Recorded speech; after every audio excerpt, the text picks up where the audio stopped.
practice on the use of openIMIS, or open source insurance management information system here in the region. So today, we will have a brief introduction or a basic introduction on openIMIS so you can see how the system works and how it could help you in your respective organizations. Without further ado, I'd like to call in first Dr. Chamika, our lead for the Sri Lanka openIMIS Country Hub.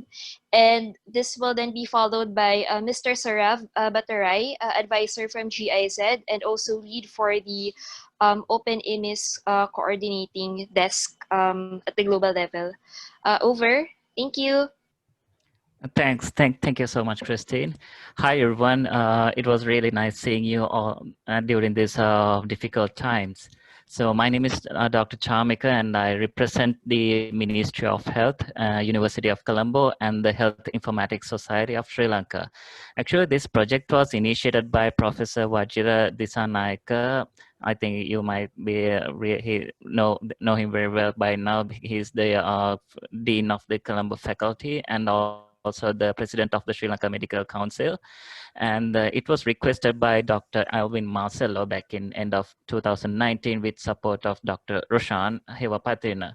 Over the progression, all the timelines were actually affected by the COVID-19 pandemic. Somehow we are still trying to resuscitate this project, initiate with a great efforts thanks to Mr. Dayaratna and Mr. Chandana, which I must thank them all, and also apologies for continuous trouble for them. And however, this will be a great opportunity for all of you to network with the Asian e-Health Information Network community of practice of openIMIS. So as you can see, as current COVID-19 pandemic has taught the world, and also according to various research studies, digitalization, globalization is so important in linking all various domains together. Back about maybe a decade ago, maybe in terms of Sri Lanka, the healthcare was a different entity, and the insurance industry was under the finance ministry. It was a different entity. So anything between, we are like, okay, it was a scenario like, okay, if a patient comes, all the doctors will be dealing only about treating the patient, and they have no idea, or they won't be able to concern about their financial aspect. So what the thing is, everybody, all of us has to be extend our specialties. All the domains must be cross-linked. So the best way is to extend your specialty, is extend your capacity. For example, the director of AHIN, Dr. Alvin Marcelo, he's a trauma and a trauma surgeon by day, specialist, but after that, he's the director of Asian Health Information Network, who is a specialist in health information management. So as like that. So, and also without further ado, I would like to finally thank Mr. Saurabh from GIS and Christine and Cha for arranging this webinar. Wish you all success. Thank you. Hello, everyone. Today, we're going to go through a brief introduction to openIMIS as an open source tool for managing health financing schemes. And so we're taking today to be the first of two sessions. And how we wanted to start this training, or more than a training, it's an introduction to get you more accustomed to openIMIS, is to start with introducing some health financing concepts in the broader public health space. For that, what we will do is we will play parts of a pre-recorded video that we have done before for AHIN members. And the only reason we're doing this is because of the unavailability of some of our colleagues for today. But in the future they will be available. So we'll go through these videos. The link to the video is also here. I'll play it, and we'll pause at the specific places, or if you want us to pause at any given time, please just raise your hand in the Zoom link, in the Zoom room, and then we can get to it. So we can still discuss the details of what is presented in the videos, and I would be happy to take your questions and provide answers. And if I can't answer them, I'll make sure to connect you to our health financing experts. So about 20 to 25 minutes of that, and then after that I will take you through a presentation of openIMIS and introduce you very briefly to the tool and the openIMIS community of practice and how you can be engaged, and that will basically take us through to the end of today's session.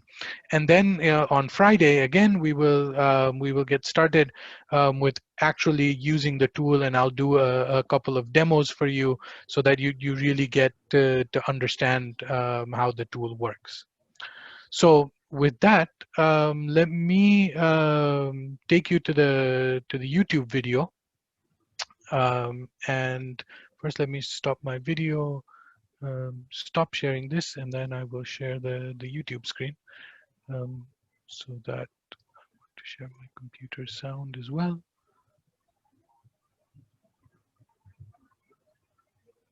Can someone confirm if they're seeing the YouTube screen? Yes, we can see it, Sir. Thank you. All right, perfect. So here we will start with an introduction to health financing. The voice you hear is of my colleague from Swiss Tropical and Public Health Institute, Siddharth Srivastav, and he is the health financing expert in this community of practice. So if you have any questions, please feel free to ask now, type them in, or raise your hand. I will try to answer them today, and if I cannot, I will definitely pass it on to Siddharth, and we will make sure to answer your questions in due time.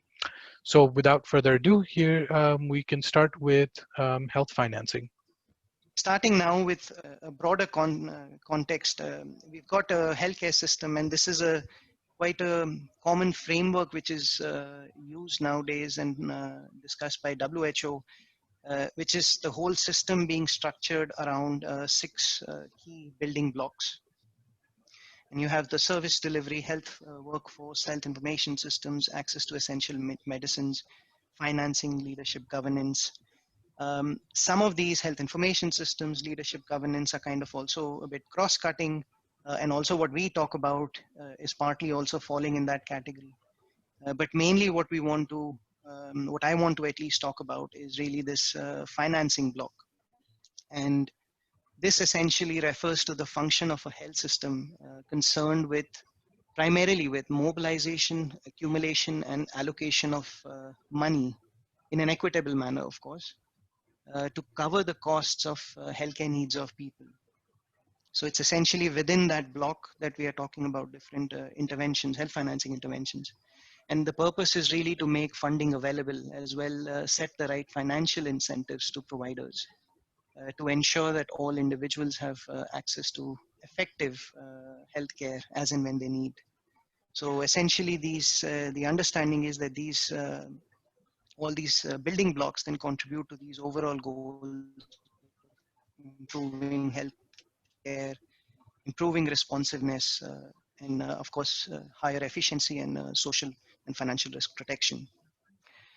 A lot of you must have seen this very commonly used so-called UHCQ. And in a lot of health financing strategies which are being created in different countries, you always have some kind of a reference towards this concept that everyone in a society, and that's everyone in the society is really able to obtain healthcare services that they need at a high level of quality and without any fear of financial hardships.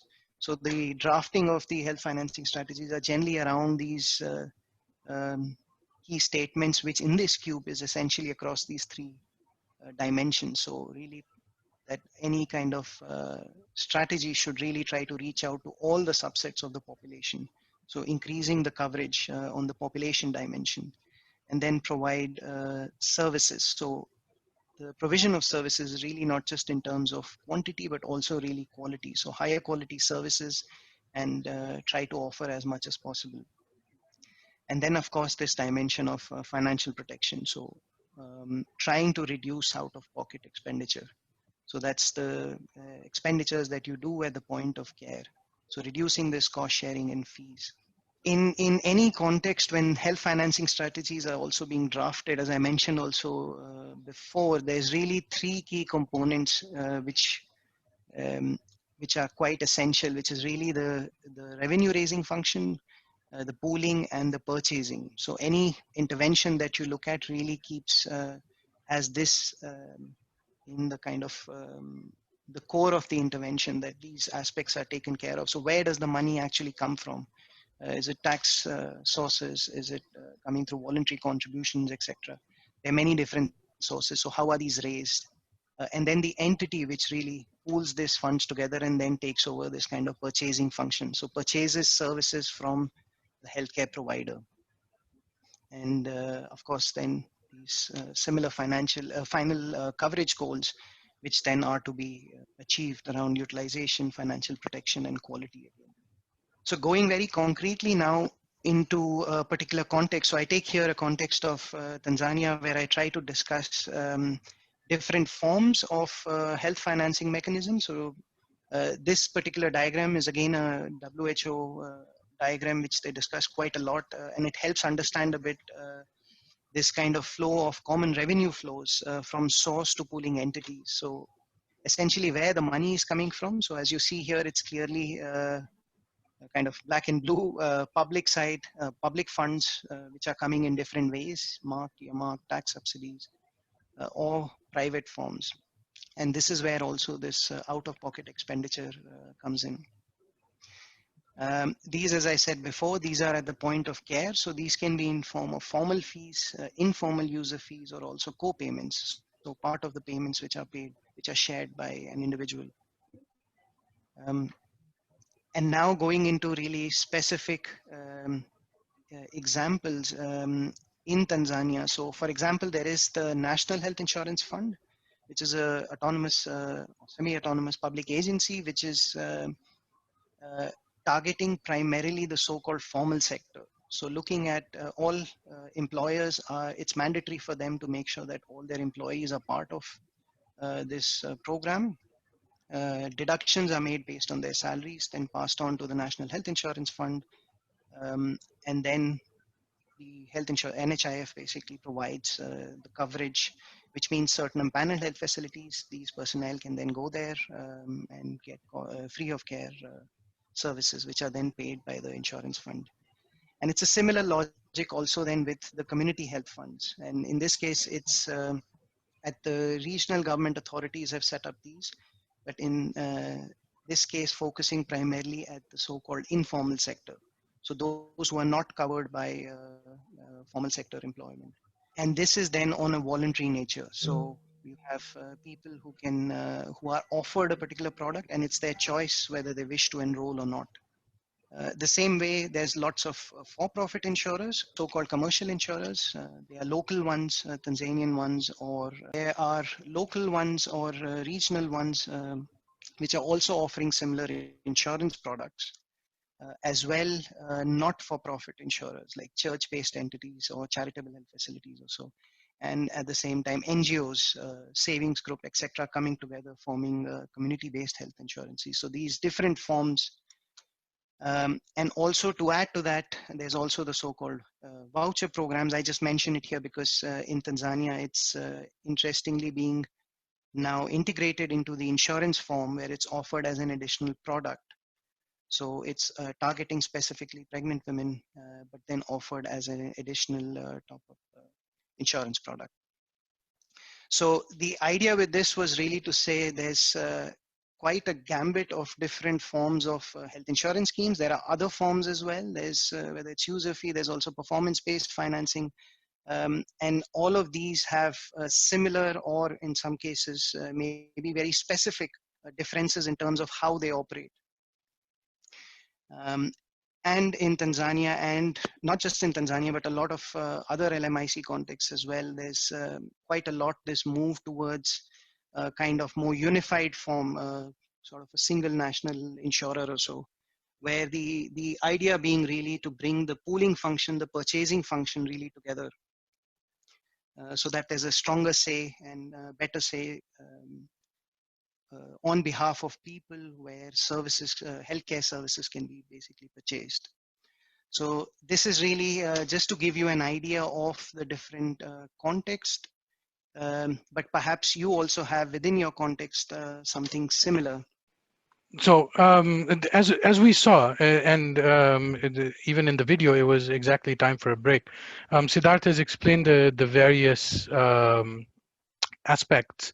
Maybe I can go back to the diagram to actually show it, of the different concepts behind a public and a private health financing mechanism, and some of the underlying principles around it. So now what you'll see in the next 10 minutes or so is a description of various transactions that happen in a health insurance system. I am sure you are also very aware of these processes, and you can find a lot of similarities and differences between your own processes and these generic processes that Siddharth will describe. But he will go through some of the fundamental processes that are used in a health financing or a health insurance system. These are basically these foundational processes are what we base the openIMIS software tool on. So without any delay, I would start this video, and then we'll pause for questions again in about 10 minutes, after which we will go into details of openIMIS. Thank you. Within those systems. So here I wanted to now talk about really transactions within health insurance systems. So going more deeper into how these things function. So what you have is in any kind of health insurance system, really three key chunks or three blocks of actors. So you have the so-called purchaser, which is the side, the insurer who purchases services, as I said, with their own structure, personnel, etc., who are undertaking different transactions. You then have the healthcare provider side. So this is the health facilities. You have different types of providers. You have primary care, secondary care, tertiary care, dispensaries, health centers, referral hospitals, etc. So you have different types there who offer then different types of services and items. And at times these can also be at different prices. So you can have a public facility having a different price for the same service compared to a private facility. Then there are some kind of arrangements which are undertaken, some kind of contract which is then established between the purchaser and the healthcare provider, which defines what kind of services, what kind of will be covered and at what rates, prices that will be paid, what is excluded, etc. And all of these arrangements are then captured in some form of arrangement, and then certain transactions are undertaken based on that. You then have also with the client, the purchaser has some kind of arrangement.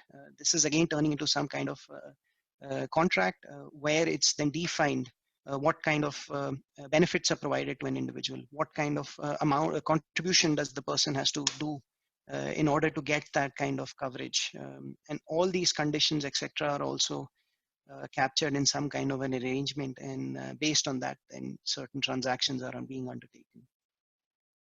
You then have the client side, which then has their direct interaction with the healthcare provider. So the transactions which are taking place over there. So this is on a broader level, what kind of transactions are being undertaken.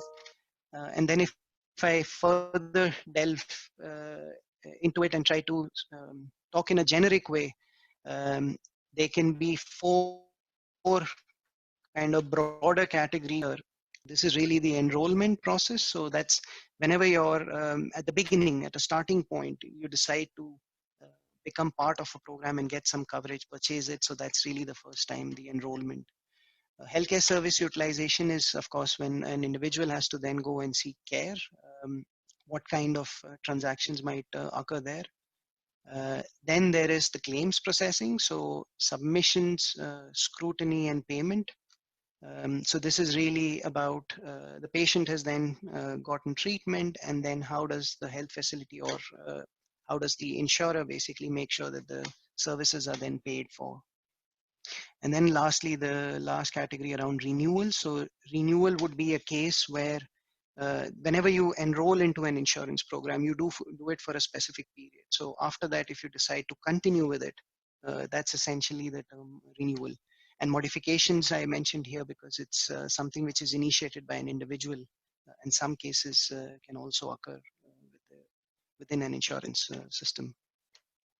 So now, while I cover each of these processes, there'll be a short poll which will open and close and ask you whether in your context, so the reflection that you did, or I hope you were able to do some reflections and that you really try to think of, let's say, the predominant health insurance scheme and respond whether the respective process you can relate to it or not.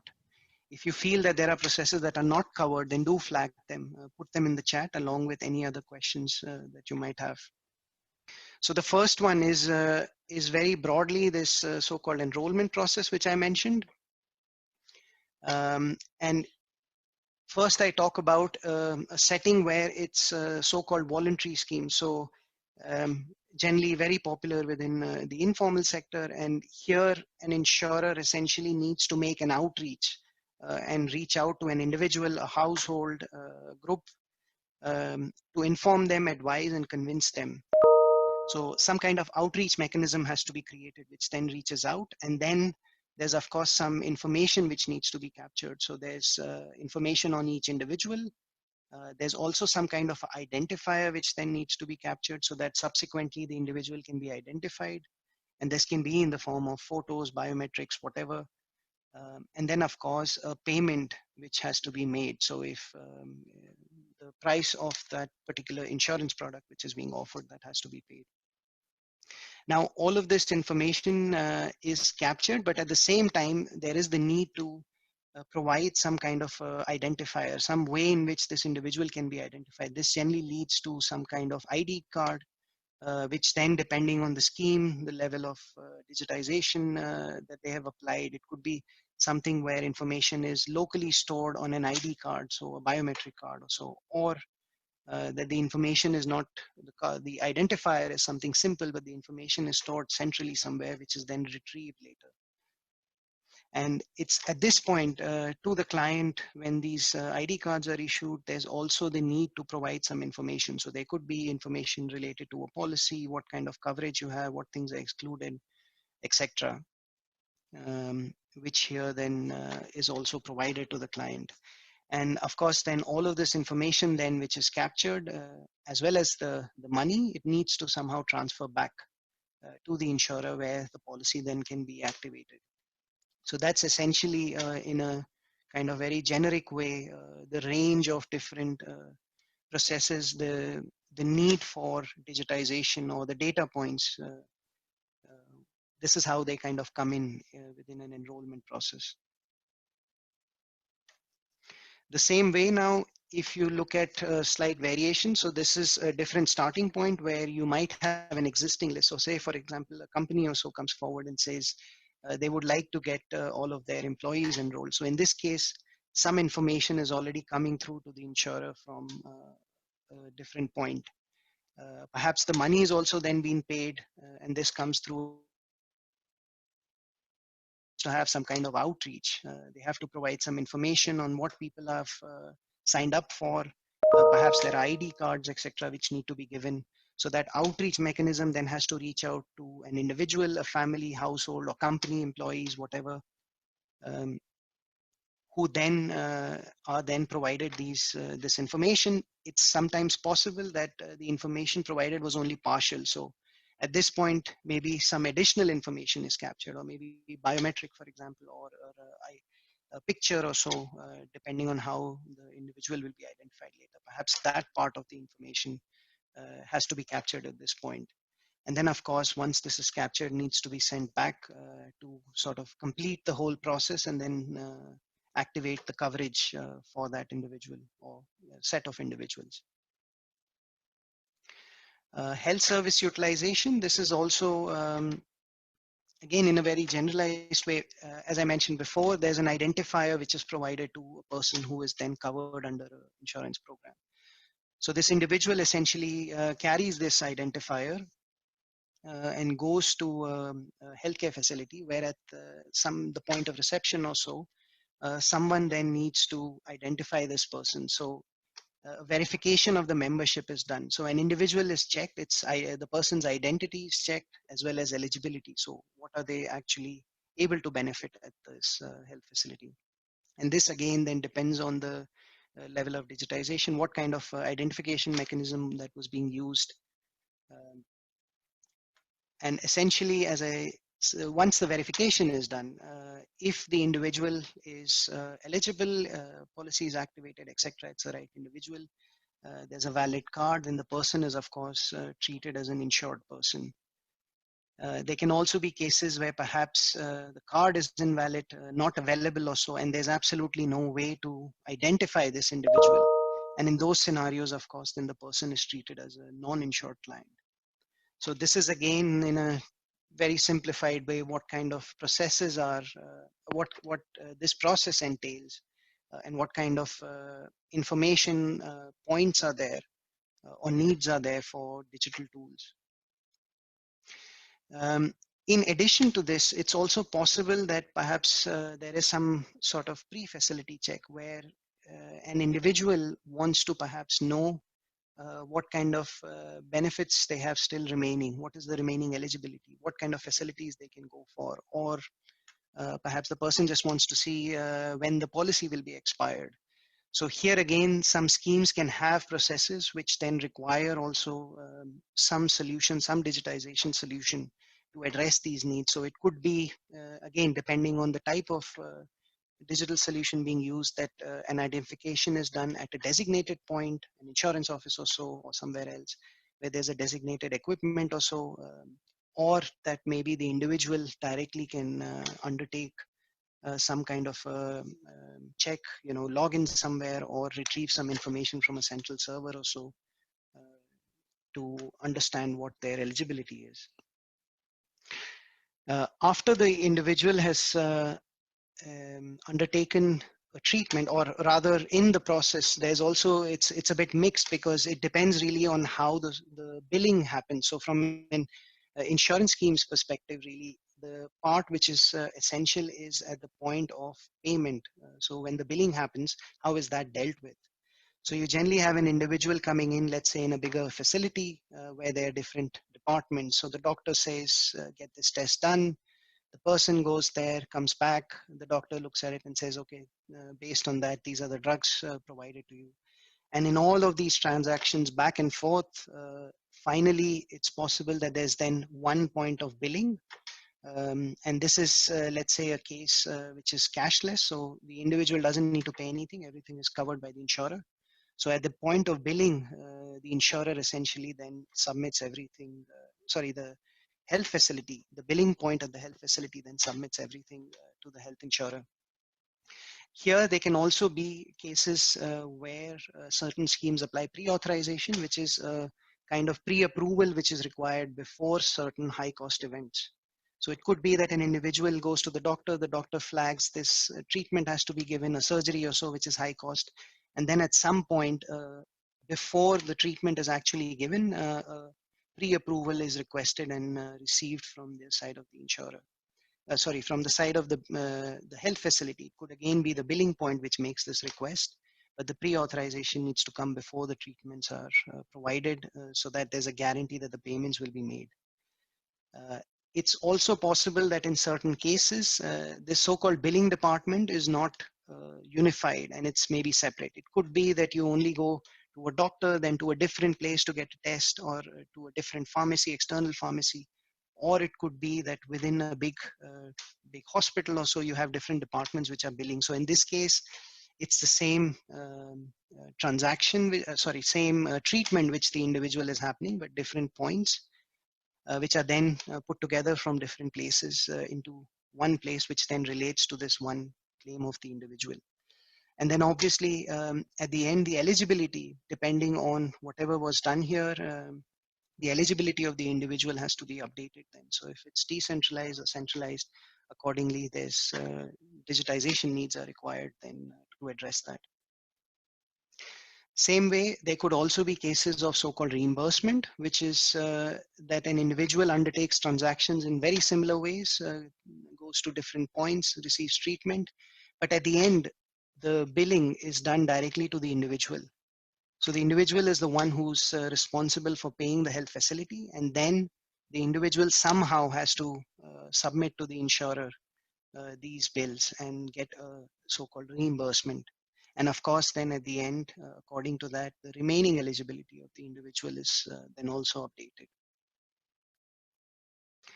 So what happens after that? So this is all about how an individual is at a facility and how the submission of claims comes. But then on the insurer side, it's never that all claims which come in are directly paid. There's always some amount of checks which are put into place, and they are then clustered into some checks which can be done automatically and some checks which can be done, which need to be done manually. In addition, there are some schemes where also an additional process need comes in where, according to their business rules, maybe perhaps they want to have an additional process where they reopen the decision, the outcome of these checks which happened. Perhaps the check says rejected, but for some reason, some schemes say that they would want to open it up again and take it back again through the process for whatever reason. So this is an additional process which might then need digitization. And then in the end, of course, once all of these processing checks, etc., are done, the final calculation of payments to be done, and then the direct payments to facilities are made. The last process around renewal, I mentioned here modification as well. So modification could be a case where, for example, a new child is born, someone is married into the family, or someone passed away, so someone has to be removed from the household unit. In all of these different cases, the initiation happens from the family side, and also some renewals where the family comes forward and says they would like to now extend their coverage within the insurance program. So here again, they have to somehow, they generally going through the outreach mechanism. So if it's a person who's appointed an agent or so, they are going to them. There's some money which is paid. There's some information which might be captured at that point. And in some schemes also, there might be needs of, again, depending on their business rules, they might issue new cards. So if that's the case, then perhaps these have to be captured or updated in some way, the new policy information, etc., that needs to be provided. And then, of course, whatever was collected needs to go back to the insurer, who would then update the system, whatever system they have, activate the coverage, and in case there are new cards to be issued, that they would issue them at this point. The same way, renewal can also be initiated from the other side. So from the side of the insurer, who then reaches out through their outreach mechanism, basically, and provides an information and says, go to these households and try to see if they would like to renew.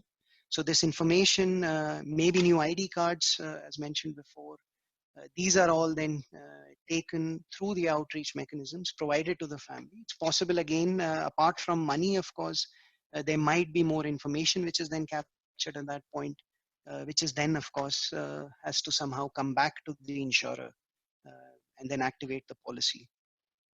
So this is kind of in a kind of high level overview of these different processes where really digitization needs are there, and depending on the choices of the scheme, different solutions can come into play.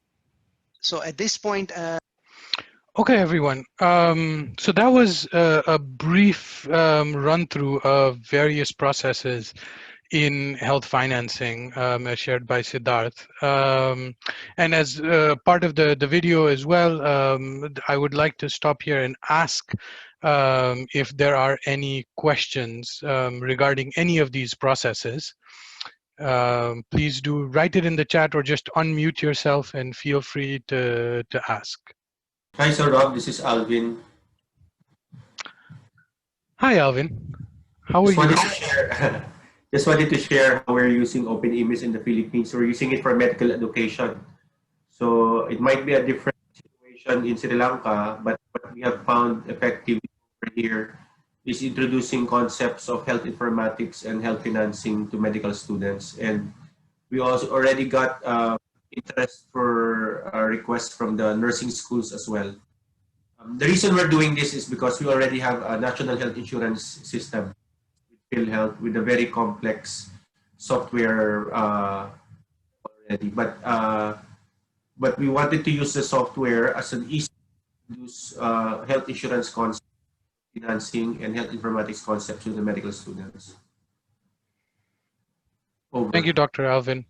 Yeah, absolutely. So with openIMIS, you don't have to be only using it for a health insurance scheme. There are various schemes that you could use it for, or even for education, as just pointed out. So what I would do now is, let's get back into the presentation. We have about 15 to 20 more minutes, and we can look into the details of openIMIS, and how these concepts of health financing that we heard of before can now be are now applied in openIMIS. As you all saw in the previous video, the health financing is quite complex. There are a lot of very complex business processes involved, and the flow of funds. All these things are very complex. And what has been seen time and time again, particularly in low and middle income countries, is that the success of the health financing scheme is really dependent on how efficiently you manage these complex business processes. So these processes of enrollment, claim generation, claims adjudication, renewal, membership verification, all these processes, if you can manage them very efficiently, then it's most likely that your health financing schemes will succeed. And one of the things that we've also seen is that when you digitize these processes, you can achieve these efficiencies. But what we're also, together with that, what we've been seeing in a lot of countries throughout the world, is that the scheme operators, so the insurance operators in low and middle income countries, really struggle to achieve these efficiencies, because they don't have access to these appropriate digital technologies. There are a variety of reasons why why they don't have access, and most of it stems from the cost, but also technical capacity limitations as well. But nonetheless, everyone strives to get these digital technologies. And what happens is, these insurers or scheme operators, be it public or private, they start building their own IT system, which in the beginning, and as Dr. Alvin also mentioned right before, PhilHealth has their own complex IT system. When it starts out, it seems like the best way forward. It will be a system where you know, you have the most control over what is happening, and it's built for your needs. But it's quite it gets quite complicated very fast. And then what we've seen is that it becomes the limiting factor for the insurance to become better. So let's say you come up with a fantastic insurance product, and then what happens is, well, you need to program the functionality into the IT system, and because it's so complicated and it will cost too much, you can't implement the new insurance product because your IT system is too limited.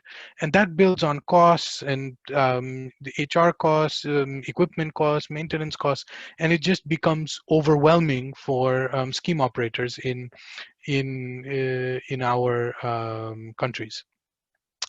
Then the other option is to buy commercial, right? This is one of the easiest to do, but quite difficult when you look at the price tag. So there are software vendors out there, IBM, Hitachi, SAP come to mind when I think of large systems, but there are commercial solutions available that will do all of this. But the problem there is that um, it's too expensive, right? It's in the hundreds of millions, maybe sometimes, or hundreds of thousands to millions, and it's not only the upfront cost but also the maintenance cost. So then there's an option of open source, and this is where openIMIS comes in. And we thought, well, given that everyone has the same problems and everyone is trying to develop their own solutions, why don't we merge all of this knowledge together and come up with a product that is free of cost to use, but also modifiable so that every country or scheme operator that wants to use it can still make their own changes, right? So and that through the concept of open source, we really believe that this could be possible. So that's where openIMIS comes into play. And as I've been mentioning before, openIMIS is an open source software for managing health financing processes. And what it does primarily, it helps digitize the link between patients who are seeking care, the providers, so the health facilities or other practitioners that are providing care, and the payers of healthcare. So the payer being either the government or the insurance agency, so any payer for healthcare. And we didn't want to stop there. We didn't want to stop at openIMIS just being a software, but we are developing a community of practice, and the software is supported by this community of software developers, of software users, and implementers, so organizations that help in supporting the realization and deployment of openIMIS. And our joint mission is to increase and improve universal health coverage and also universal social protection. And with this openIMIS, even though we have started in the health domain, we do look to move further into the social protection domain as well. So there are four major workflows that openIMIS supports right now. The first one that you see on the far left is enrollment. So you can take enrollment as maybe even wider. So not only enrollment, but beneficiary management in general. So you can register households or individuals with using openIMIS. And you can renew their policies. You can add new members, you can remove members, you can change members. All of what you would need for beneficiary management. But also the software supports a mix of paper or digital registration. You can have a mix or you can have fully digital, right? Depending on the situation. Like sometimes we have to work in situations where there is no internet or even electricity available in rural areas, and there we depend on paper. So openIMIS is okay in working with both paper as well as digital. And the data is stored securely on a central server that the scheme operator will maintain. And then there is the health service utilization. So it starts from, as we saw in the processes described earlier, the process of identifying a patient. So someone comes in with an insurance card. openIMIS can help you make sure that that person is covered, what ceiling they have left, if they are part of a voucher program, how many vouchers they have left. So all of this identification can be done through openIMIS. Then simple recording of patient treatment can also be done in openIMIS. And here, if you have health facilities that have medical record systems in place, electronic medical record systems such as openMRS, BAMNI, or Open Hospital, all these different packages, or even a private commercial product, openIMIS can integrate with them to get all the information about the treatment. And at the end, what happens is a claim is generated from openIMIS. And then the third functionality, again, keeping on with the theme of claims, is openIMIS allows the digital submission of claims. So health facilities do not need to send paper forms to the health insurance. They can submit it digitally together with scanned versions of supporting documents. And you as the health insurer can look at these documents and review them. So you can review if the case is okay, if it's good for payment, fully, partially, or if you need to reject the request. And here we've realized that this is a very time-consuming exercise, right? For the health insurer, this is something that takes a lot of time. And what we've done is we've already initiated a piece of work where we're looking at a machine learning algorithm or an artificial intelligence algorithm that can help in reviewing of these claims. That module is scheduled for release in March of 2021. And we really look forward to showcasing it to various potential users so that you can integrate it in your workflows as well. And then at the end, what openIMIS does is after the claim review and adjudication, an approval for payment can be made, right? So a payment, an approval to send the payment from the health insurance to the health facility can be made. And as with any good management information system, the fourth major workflow supported by openIMIS is monitoring and reporting and data analysis. And here we did not develop our own data analysis system, but we created interoperability with DHIS2, a global leader in health data analytics. We use DHIS2 to perform all the analysis of data collected through openIMIS. As I've been mentioning so far, openIMIS is open source. The copyright is held by the Swiss Agency for Development and Cooperation, but they've licensed it as open source. And the reason why they have the copyright, it will be clear pretty soon.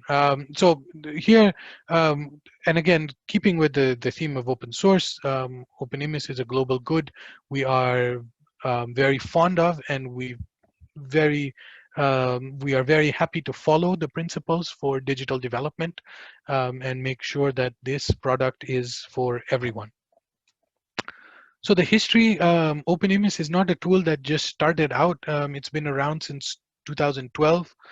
Started out as being called IMIS, the Insurance Management Information System.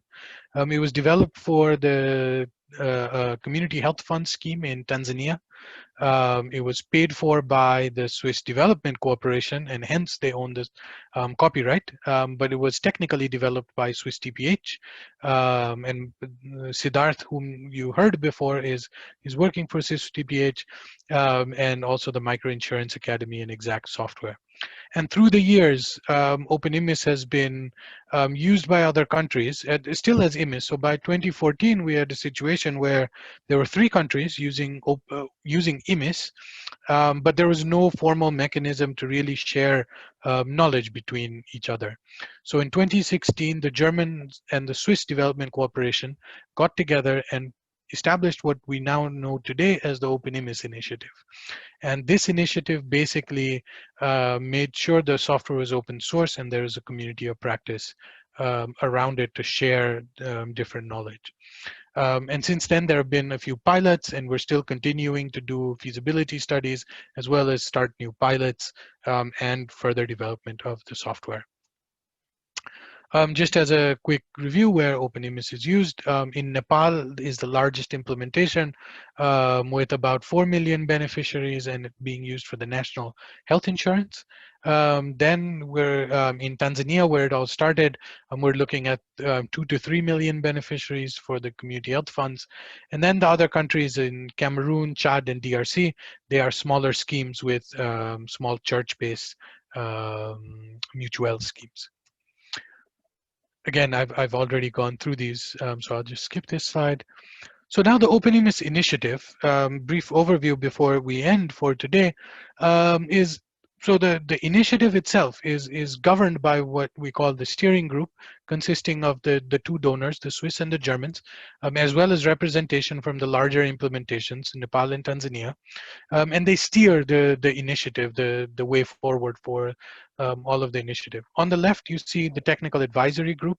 This is an ad hoc group that we call on for any support we need on either IT or health financing matters, or now even other wider social protection matters. And then we have regional hubs. And AHIN is the Asia regional hub, and we have Africa regional hub as well. And they support us in linking to country programs. So if it weren't for AHIN today, this linkage between the openIMIS initiative and you in Sri Lanka wouldn't be as easy. So this is what the regional hubs do. They manage knowledge locally and really help the openIMIS initiative reach its intended target groups. And in the middle, we have a developers committee, which is a committee of all software developers working on openIMIS, and we meet weekly and talk about all the software developments. Then we have the implementers committee. This is a group of organizations, either consulting firms or government organizations that deploy openIMIS, and we discuss the functionality of openIMIS, and we also meet weekly to keep ourselves aligned. And then we have on top of this, all of this is the coordination desk, and this is GIZ. So we manage the coordination desk, and we facilitate all the exchange that happens in the openIMIS initiative. And on the right, you see a smaller circle with very similar descriptions. And this is a community of practice that we strive to establish in various implementing organizations as well, so in countries. The steering group, as I mentioned, is the Swiss government, the German government, the Nepal Health Insurance Board, and then the NHIF in Tanzania. The coordination desk, as also I've already explained, it's hosted at GIZ, at the Global Initiative Social Protection, Innovation and Learning, where me and my colleagues are based. We coordinate the various committees. We maintain a wiki and other collaboration tools. We manage new software development, and we promote the use and further development of openIMIS. We also provide implementation support. So we will, on your request, if you are interested in using openIMIS, we will do feasibility studies. We can do feasibility missions in person or virtual for you, so that you can understand if it's feasible or not. We can do a requirements definition for customization. And of course, we do a lot of capacity development as this is a part of that as well. I will stop right here. I do see that we are 2 minutes over time. I thank you very much. There is a lot more about openIMIS that I would like to share with you. I hope to do that at the session on Friday, where I won't keep you in the dark anymore, and we will look at the system. The system, and we will go through the system, and you can see the interfaces and how the system actually works. But today we really wanted to focus on giving you an introduction to the whole initiative, as well as the health financing scenario. There's some links on the screen right now that you can visit. The wiki obviously has the most information. Please do follow us on Twitter, and sign up for our newsletter at www.openimis.org. Thank you very much. I stop here, and if there are any questions, please feel free.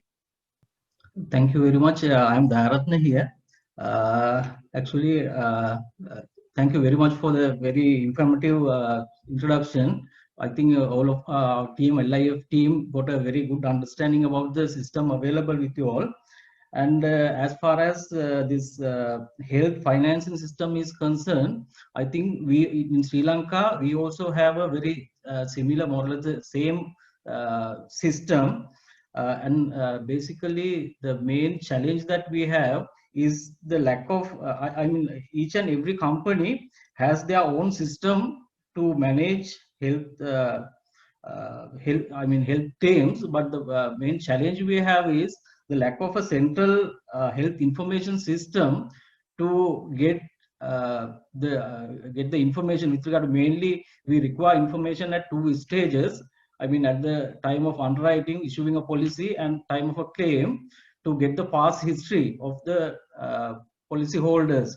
I mean, sometimes the customers hide their information, non-disclosure and all, and to get the information, we require a central health information system. I think your system, with the demonstration that you all are going to do day after tomorrow, we will be able to get a good understanding about the system, and we hope that this will be more useful for us to have a central system in Sri Lanka. Dr. Chamika, thank you very much for arranging the presentation. My LIF team, if you all have any questions, any clarifications, please feel free to ask now and get clarified by them. Yes. Hi. I would like to add to that, Mr. Actually, yeah, we had the same problem. I mean, it's the insurance domain, in the healthcare domain as well. I mean, we have previously we had a lot of silos of information system. I mean, it's the thing is, like, everybody collects so much of data, and they somehow keep it. They try to make a sort of a, like they're trying to propertize all their databases, and the downside is nobody's able to use the same data for any actionable health interventions. So that's one of the main key challenges in healthcare sector. That's the main reason for the Ministry of Health Concern, University of Colombo, and the Health Informatics Society of Sri Lanka. We are always on the move towards the integrated healthcare system. I mean, integrated means, I mean, they might be able to have their like hybrid version of their information system, but there will be always a central coordination of all the data sets, the data elements, which like, so we could produce a sort of like a minimal data set, which you can, I mean, every insurance agent can collect from a customer while respecting their privacy and confidentiality, also serving the purpose. And also, I think Saurabh mentioned about integration of artificial intelligence, machine learning algorithms, which is a really great idea. I mean, it's one of the global, I mean, needs of the time, as AI is the biggest buzzword these days. So that will, I think, ensure the, I mean, the non-disclosing of all the patient's exact details directly, but ultimately it will generate an algorithmic prediction model. So, I mean, it will be really helpful for, I mean, in the long run, for all the insurance companies and insurance agents to predict their risk outcomes, probably give them the best services you could for the affordable price, while thus providing the universal health coverage. Thank you. Yep, and just a quick add to the AI work that we're doing. We're trying to make it so that even if you're using another system for managing your health insurance, you can still take advantage of the openIMIS AI module. So even PhilHealth, if they are interested in doing it, or any of the insurances in Sri Lanka, if they want to use AI for claims adjudication, this module is being developed to be standalone. So you don't need the rest of openIMIS to actually take advantage of this. That's good to hear. And also, I mean, I'd like to take this opportunity to thank Mr. Chandana and Mr. Dharatna for their hard work in getting this together. And all of you, I know, I mean, the end of a year is like a very difficult time for any industry in worldwide. You have to cover up all the targets and so many things going on. But despite of that, you guys attended, and so probably, I mean, there's going to be another major training as I got to know in 2021 beginning. So I hope, I think we could expand this training in Sri Lanka and probably go for a pilot testing. And finally, I'd like to thank Dr. Alvin for providing this wonderful opportunity for this initiative. And I hope to collaborate you in future. Thank you so much. And the rest of the AIM team. Thank you. Thank you. We support you. Thank you very much. Thank you Go. so much. All right. Thank you, everyone. Then we meet on Thank Friday. you. Yes. Yes, thanks. All right. Thank you. Bye-bye. Thank you. Okay, bye-bye. Good night. Bye-bye. Good night. Good night. Thank you. Bye, everyone. Thank you, Char. Thank you, Christine.